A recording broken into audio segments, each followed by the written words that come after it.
Hi guys, welcome to another beer review, and today we're going to Burnt Mill and we're having a look at a can of the Weight of Gold, which is a barrel-aged Imperial Stout and 11% ABV, brewed exclusively for the Mikkeller Beer Club. So this is, and let me just read the description, a blend of pale Munich buckwheat rye, chocolate carefree and crystal rye malts gave us a rich and sweet finished beer that we aged in bourbon barrels from Kentucky and blended with Madagascan vanilla pods and single origin coffee from Salvador, exclusively for Mikkeller Beer Club. So yeah, had this for probably about half a year now. Recording this at about 10 to 11 on Christmas Eve. So, you know, the big beers are coming out now. And I've just realised my arms look really quite skinny, but then you just see this mess of flesh, which hopefully 2020 will be a bit more of a trimmer year for the coolest drinker, who's said that pretty much every year since he was about 18. But yeah, so 440ml can. Looking forward to trying this one. Not had a stout from Burnt Mill. Of course, Brewery more known for their sort of hazy beers, especially this year, 2019. But I know they've dabbled in other styles, so I'm really interested to see how this turns out, to be honest. I haven't had a bourbon barrel-aged Imperial Stout for a bit. I was going to say a while, but I'm sure we had a couple when I was down Marlborough with Dean and Harry. But beer in a glass then, and yeah, pretty much jet black. It's quite a heavy feeling beer. Don't know if that's what beer just feels like normally, but whatever. But yeah, that's dark and intense, and what head you've got is really dark as well. It was pouring nice and gluggily. I know that's not a word, but it should be. So let's see what we get on the nose. You get a slight bourbon, but well, a bit more. Now that it's breathed for like a second since my first sniff. Big chocolate vanilla. It's like a chocolate fudge brownie that's got a bit of booze in it. It sort of put me in the mindset of Aldi do Stollen at Christmas with dark rum. Now obviously Stollen and dark rum are completely different to dark chocolate and bourbon, but it reminds me of that. You get that sort of sweetness, but it's offset with the barrel. Definitely pick up that coffee as well. That smells absolutely wonderful. Thankfully, the barrel isn't overwhelming the aroma. I just hope that the barrel hasn't thinned down the beer, but yeah, it's a beautifully balanced aroma. Anyway, it smells fantastic. Let's give it a taste. Cheers, guys.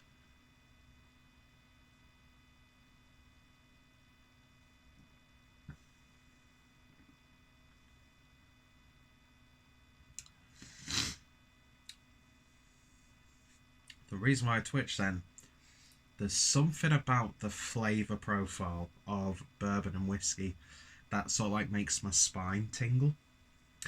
Which, that reaction is usually when it's a negative reaction, but I actually kind of like it. You pick up that flavour of the bourbon barrel, but again, it's not too overwhelming, and I can thankfully say that this being aged in a barrel has not affected the body because it's lovely and velvety. And the most prominent flavour that I'm getting from this is Maltesers. Maltesers with a little bit of bourbon there.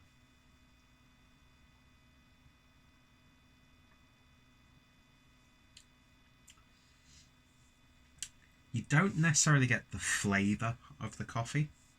It's more that coffee-like bitterness when you've had a black coffee, that sort of thing. The vanilla sweetens it, works nicely with that bourbon character.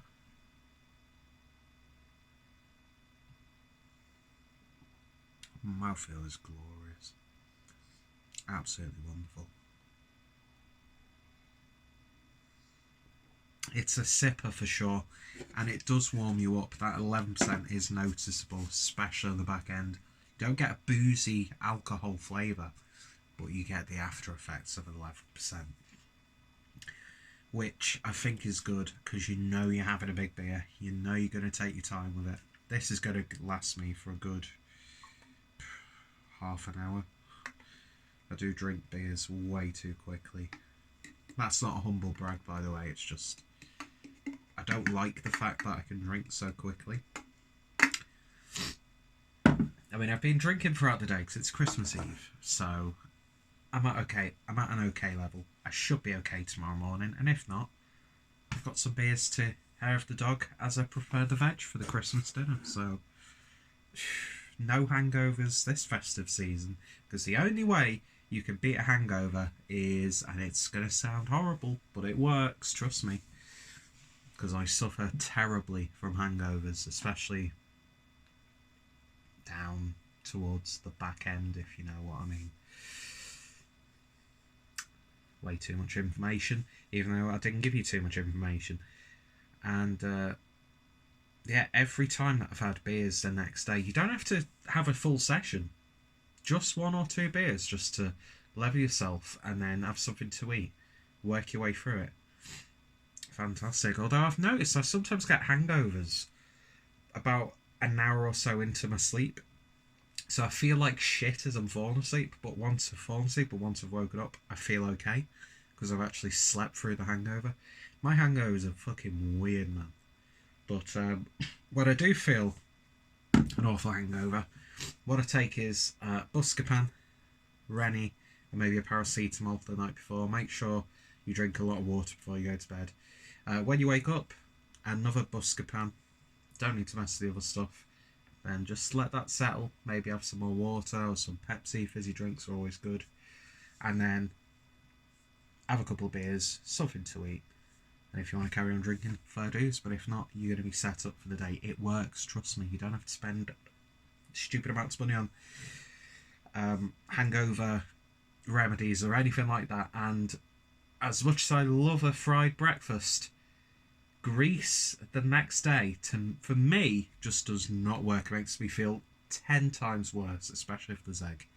Eggs and a hangover do not mix. Just that thought is giving me a hangover right now. But yeah, where are we going with this? I don't know.